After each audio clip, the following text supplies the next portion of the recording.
Hey!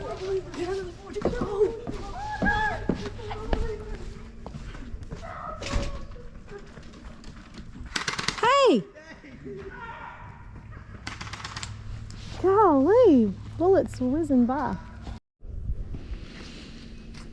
Y'all aren't gonna shoot me, are you? Oh, good. What's up, Dirt Ride Believers? It is Friday afternoon, and for some time now I've been trying to film this devotion. I thought I would come outside because my house right now inside is utter madness. I have 8 or 9, there are a bunch of boys here celebrating Mac's birthday. So we're having spend the night company and then activities tomorrow. So I came outside only to find that they're outside shooting each other with some kind of guns. What are they called? With the little Orbeez bullets? I don't know. Anyway, welcome to you, Dirt Road Believers. I hope you're having an awesome day. Hey, don't let that hit me. What? Don't let it hit me. What? Don't hit me. Okay. And let me remind you, this is the month of love. New rules, no shooting the dogs. Oh gosh. Molly. They keep following me. I'll try to get away. Anyway, February has been the month of love here on Dirt Road Believer, and we have had the best time going through couples. Last week we were in the Song of Songs, so we're going to finish out the month of February this week with 2 power couples, and today our couple is Ruth and Boaz. They're a little bit of an unusual couple because they don't have the young romantic love like most of the couples that we think of and have covered this month, but they keep following me. Look, how am I to do a video? Look, now they're shooting at me.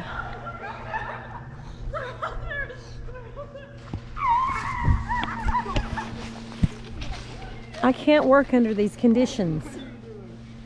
Just when I think Rowan's going on the other way. What is that? they're in my bushes.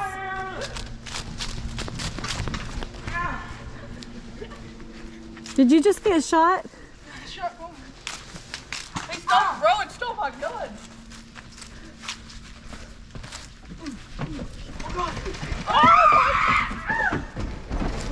You can really see them. They don't look like they're going that fast. Oh, let's go get him. Let's go get him. What did y'all do with my ammo? Let's go get him. They don't look like they hurt that bad.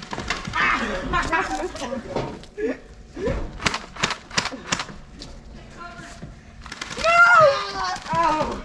Ow! Boys, come on.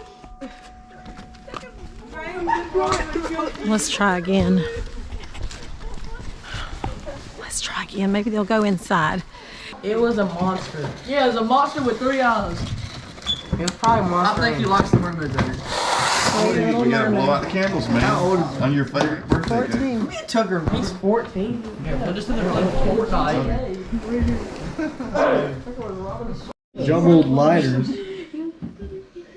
Dueling lighters. I'm ahead. Akimbo lighters. Totally ahead. I'm gonna win.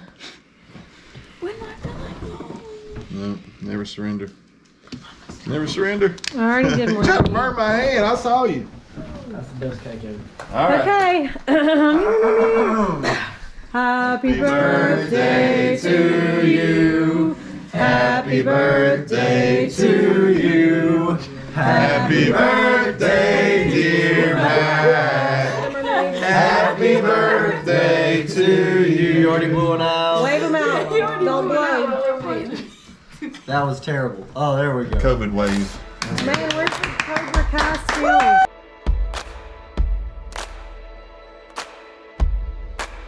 All right, we're back with today's devotion. Hey guys, let me remind you, if you haven't already subscribed, please do so. Your subscribership helps this channel to grow, and along with the Dirt Road Believer Ministry. So I'd love for you to do that. Also, don't forget, please like and share this video with someone that you think will get something out of it.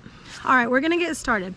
Now, as I told you, this couple is not your typical like fall in love when they're young, tons of romance type couple. So this is a much older man and a younger woman, and the book of Ruth is just 4 chapters, y'all, and it reads like a teeny tiny little novel. It is so good. It starts with great heartache and hopelessness, and it ends with just the greatest hope, and it all comes from this marriage from Ruth and Boaz. So we are in the book of Ruth today, but I'm just going to do a lot of paraphrasing and then a very little bit of scripture reading. So I hope that this week you will take time. I mean, you could read it in one sitting, no time at all. So I hope that you will. Okay, so Ruth is, oh my gosh, y'all. The bullets are flying. Can you hear this? We're persevering. We're going on. Ruth is the daughter-in-law of Naomi. Now Naomi is from Bethlehem. She has moved away. They have moved away from Bethlehem because she married someone at the time they were trying to move towards food because there was a famine in the land. Anyway, this is during the time of Judges when this happens. So they move away. They have 2 sons. The 2 sons grow up, get married, and in a very short time, Naomi loses her husband, both of her sons, and she has no one to provide for her. So she's about to starve. So she's going to go back to Bethlehem where she at least knows people because she's a foreigner where she is. Well, when she leaves, she has 2 daughter-in-laws. One of them, Ruth, says, no, wherever you go, I go. Your God will be my God, your people will be my people. So Ruth is a foreigner, and she goes back to Bethlehem with her mother-in-law Naomi, which she does not have to do under these circumstances. And Naomi actually encourages her, hey, go back to your family, like just find someone else and marry. So Naomi goes into the book of Ruth very bitter, very much in a state of depression about her loss and just her plight because she has nothing. So she goes back to Bethlehem with her daughter-in-law Ruth, and the people there are glad to see her. They're like, oh, Naomi. And she goes, don't call me that. Call me Mara, because Mara meant bitter. And she was very much bitter about the way her life had turned out. Okay, that's how the book starts. Then Naomi knows of a man who is in the family, and he is known as like a kinsman redeemer. His name is Boaz, and he is wealthy. He has all these fields, and they're starving. So she tells Naomi to go and go behind the harvesters and pick up whatever grain you can, and that's what they have to eat.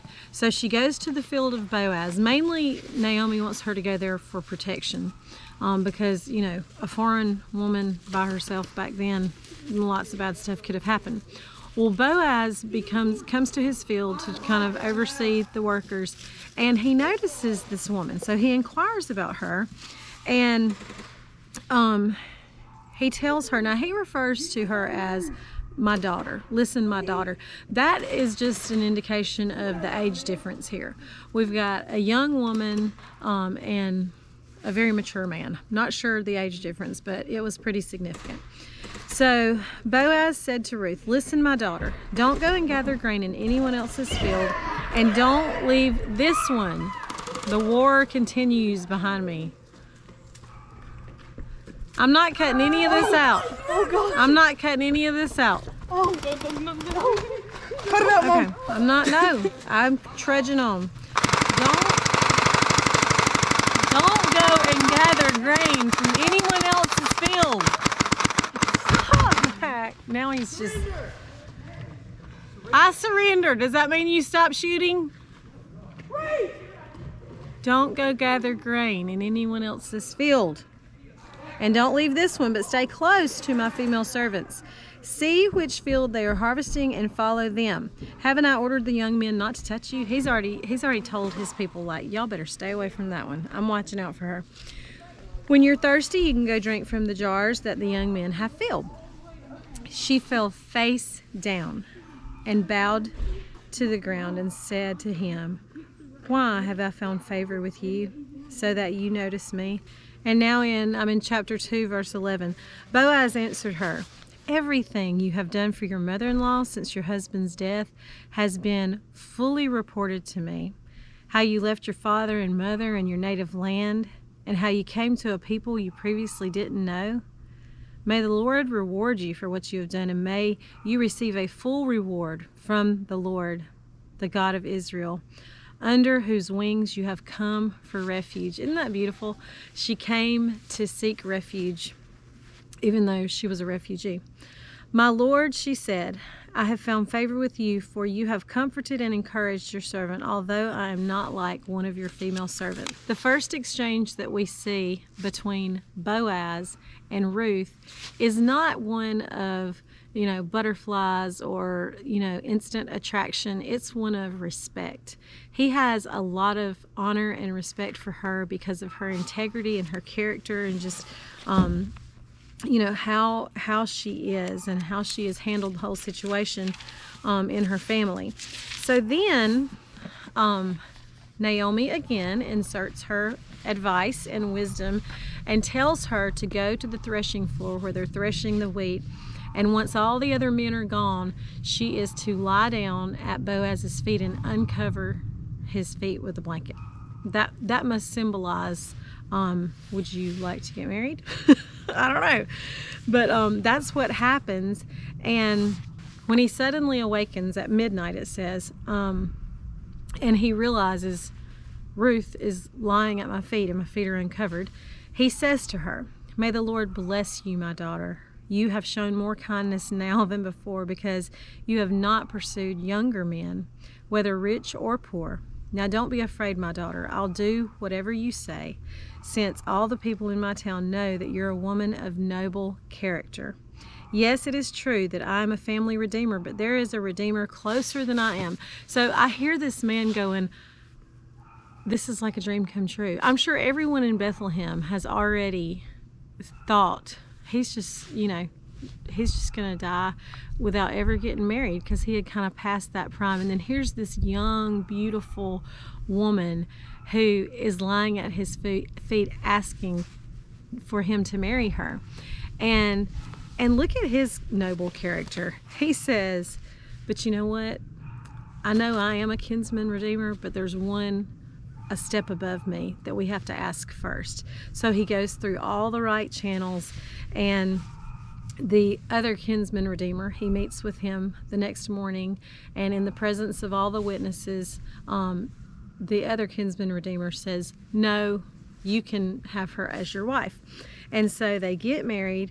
And here's how you know everybody wants the best for Boaz. They want him to find a good woman, and they thought he would never find anyone.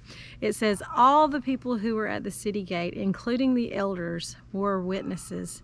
May the Lord make the woman who is entering your house, Boaz, like Rachel and Leah, who together built the house of Israel. May you be powerful in Ephratah, and your name well known in Bethlehem. May your house become like the house of Perez, and the son Tamar bore to Judah because of the offspring of the Lord. He will give you by this young woman. So right away, the whole town, he's already said, everyone in the town knows that you're a woman of noble character. Well, everyone in the town knew Boaz to be of noble character. So don't you just love it when two people who are so worthy of a good person find each other, and everybody's celebrating, and they're just heaping blessings upon their marriage and upon their children, which is key, because here is how the book ends. I'm in verse 13 of chapter 4. Boaz took Ruth, and she became his wife. He slept with her, and the Lord granted conception to her, and she gave birth to a son. The women said to Naomi, "Blessed be the Lord, who has not left you without a family redeemer today. May his name become well known in Israel. He will renew your life and sustain you in your old age. Indeed, your daughter-in-law, who loves you and is better to you than 7 sons, has given birth to him." Naomi took the child and placed him on her lap and became his nanny.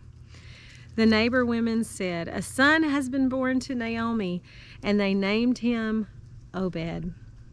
He was the father of Jesse and the father of David. And we know that all of those men are in the line of Jesus.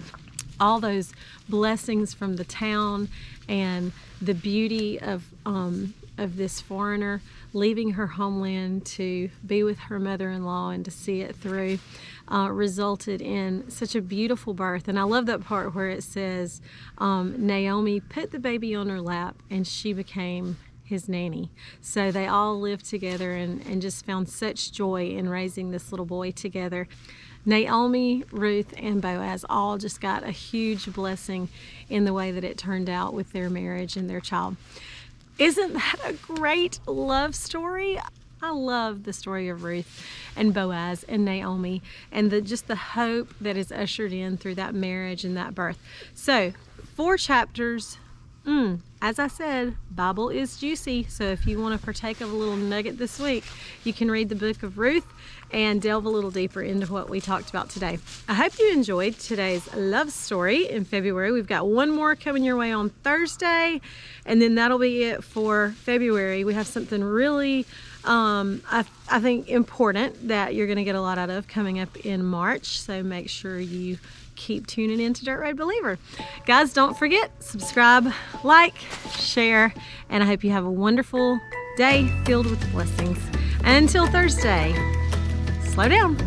Take the dirt road, believer.